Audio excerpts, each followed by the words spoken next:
Welcome back to the channel, everybody. Thank you so much for joining me and allowing me to continue to be your daily advocate. If you're new here or you're not subscribed for any reason, please do me a huge favor and hit the subscribe button. Thank you to all of you who have been watching and following me for so long. It truly means a lot, and I'm glad that I can be this person. The SEC sued Ripple. The SEC has never sued the guys that founded Ethereum. They've never gone after any of them. So while you watch this and your blood boils, remember that.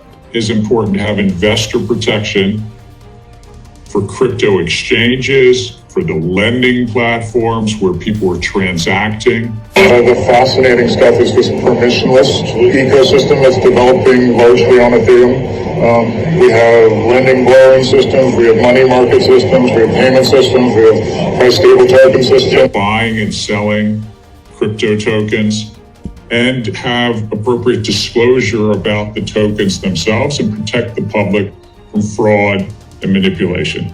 Will there be a limit on the amount that a person could invest in Ethereum? A person can buy from any number of different entities. We may limit the size, the unit size of the sale, just to make it easier to decide. Let's say if you're real and you want some privacy, you can buy 50,000 units and just so nobody scares people with enormous initial purchase. And that's really what we're looking at. And yes, as you said, the SEC has a role to play. Other agencies do as well, but the SEC has a role to play because Congress painted with a broad brush. And if you're raising money from the public's anticipating some profit based on the efforts of those folks raising the money, that comes within the definitions of a security and the securities laws. And it's kind of straightforward. Right. So it's not the launch that we have. So we are going to start the Ether pre-sale in a couple of weeks. So the Ether pre-sale will be an opportunity for anyone to purchase Ether. For Ether is the internal currency inside of the Ethereum system, sort of like the XRP and Ripple. Now, is there a big window of opportunity for people to get in, or is it just like a one-day opportunity? No, it's something we're thinking of. It might be 45 days, it might be 30, it might be 60 days. Okay, so it's plenty of time for an incremental thing, so the earlier you get the earlier you get in, the better price you get. Congress saw that was an opportunity to mislead the public, to sell a sham transaction, that the public could make a decision, the basic bargain. The public gets to decide on their investments as long as those promoters raising money are giving full and fair disclosure, and there's basic laws about protecting against fraud, in essence, lies about what's going on.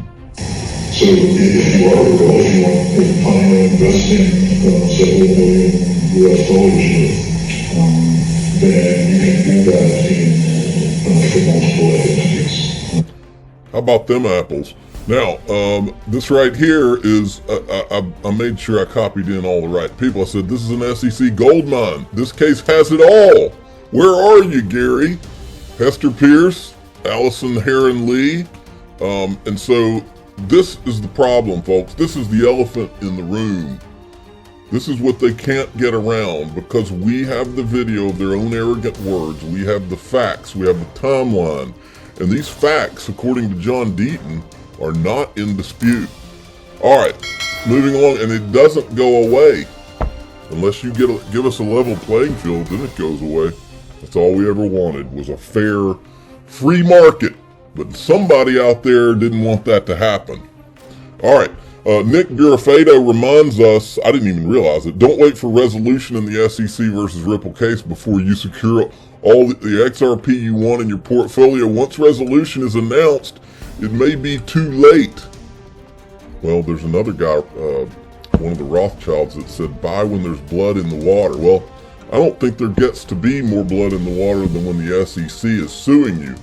But I also don't believe that there's anybody listening to my voice at this point with all the things that we've shown that believes even Hester Pierce or a source close to Hester Pierce, according to Eleanor Terrett, says that Hester Pierce doesn't believe the SEC is going to win the case. Against that backdrop, I think Nick Burafado is dead on the money.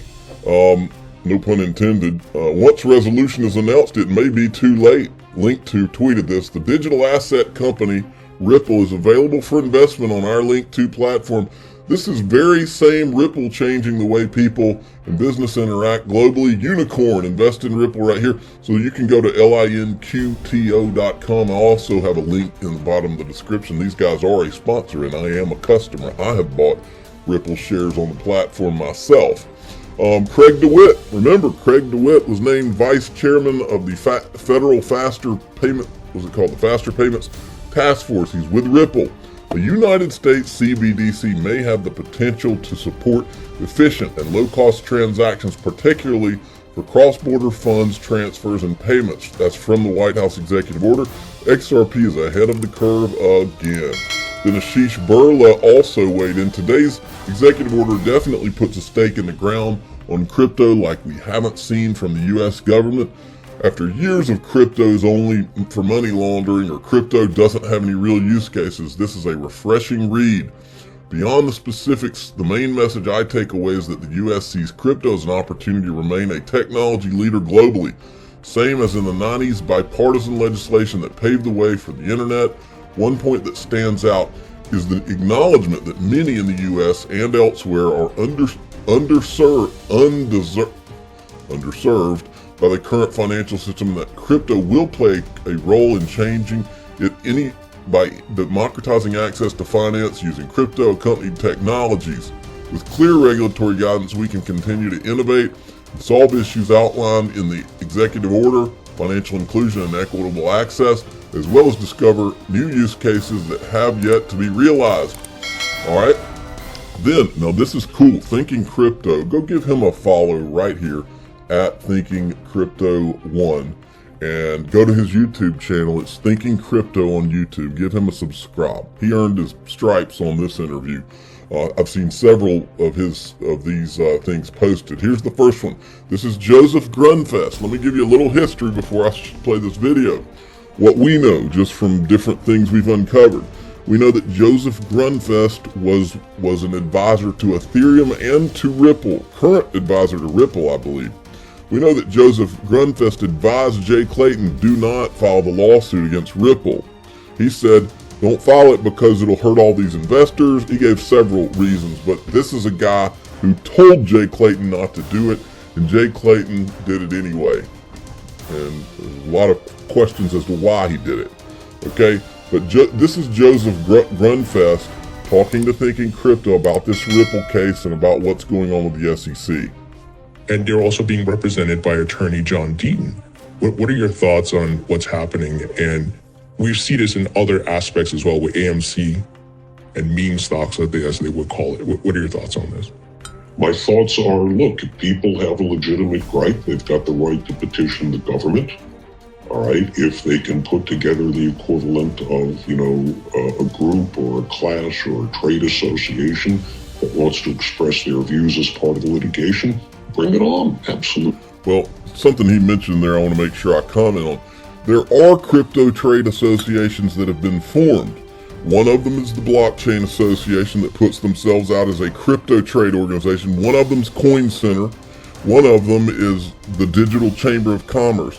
Not one of them, not one, to my knowledge, has announced that they're going to be helping John Deaton in any way at all. Not one of them has expressed any real support for Ripple. We saw the Chamber of Digital Commerce come out and say they were going to file, I think they were going to file some kind of amicus brief, and it was rejected and they never touched it again, which makes you wonder, since they haven't voiced any support for this case at all. These guys are all Bitcoin Ethereum from what I could tell. Makes you wonder if they just filed it to provide themselves cover. Okay? And until we see them bring it back up, I'll keep asking, where are you crypto industry, supposed crypto industry groups, trade groups? You didn't put on your moniker, you didn't put we're Bitcoin and Ethereum group. You said crypto industry groups. That's what you called yourself. So where are you? Where are you on the John Deaton case? Where are you on the Ripple case? We will continue to ask it. And by the way, just in case you don't know, we're asking it to thousands and thousands of people, not just on this channel, on other channels. And we'll keep asking it because apparently somebody needs to hold you accountable. If you didn't put crypto in general on the moniker, then we wouldn't be talking about this.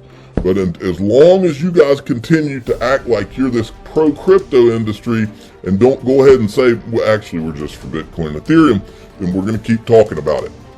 So you decide. All right, I'm going to I have to insert in some of these places, okay? Especially in our society, I would disfavor any approach that tries to shut people down. Right? If people, and this is about anything, all right? If people feel aggrieved, all right, by, treatment of XRP or by social policies or what have you, voice your grievances. That's one of the things that historically has made America great. Please do it respectfully. I agree. Do it respectfully. Please do it intelligently. Not sure we ever had that. But actually, we've had a lot of it on Twitter. A lot of intelligent analysis. We've had a lot of video of their own words. We've had a lot of timelines. Pretty intellectual stuff, if you ask me. And those things, by the way, did I mention they're not in dispute, according to John Deaton? If we could have a little bit more respectful discourse rather than people just yelling at each other, it'd be a better place. Well, I don't know who he's referring to. As far as yelling goes, here's the problem, and here's the issue that a lot of these people in government don't understand. You step on the people's necks for long enough, and eventually you're going to lead to yelling. If you have politicians and bureaucrats that make it plainly obvious that they are not worried about what the people think, but are instead worried about Wall Street and what JP Morgan and those people think, if you make that abundantly clear for long enough, eventually you're going to go to a place where people are yelling and they are pissed off, okay? And that's how the world works. That's how anything works, okay? It's going to get to that place.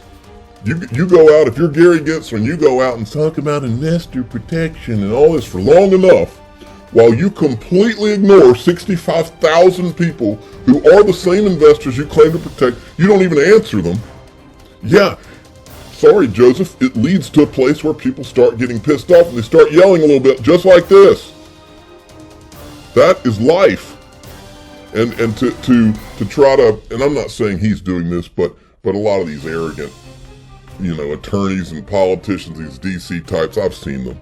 A lot of them, they use this as some kind of pivot point to try to minimize the people out here who are angry. Well, it's not going to work because they're not going to go away. There's thousands, okay?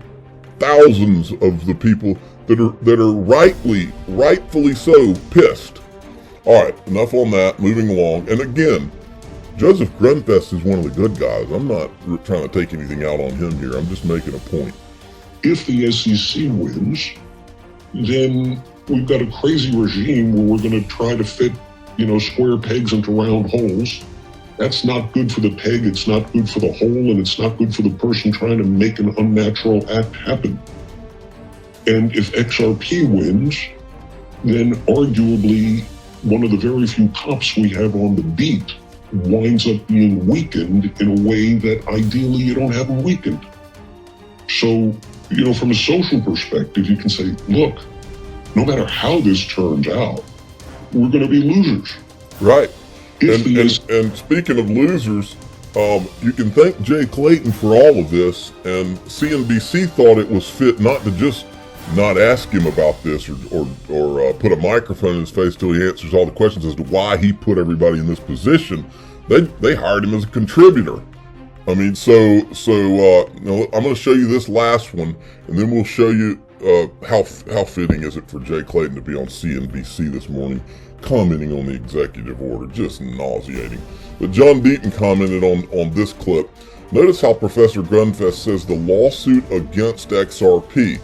he didn't say against Ripple. The SEC is actually attacking a digital token itself.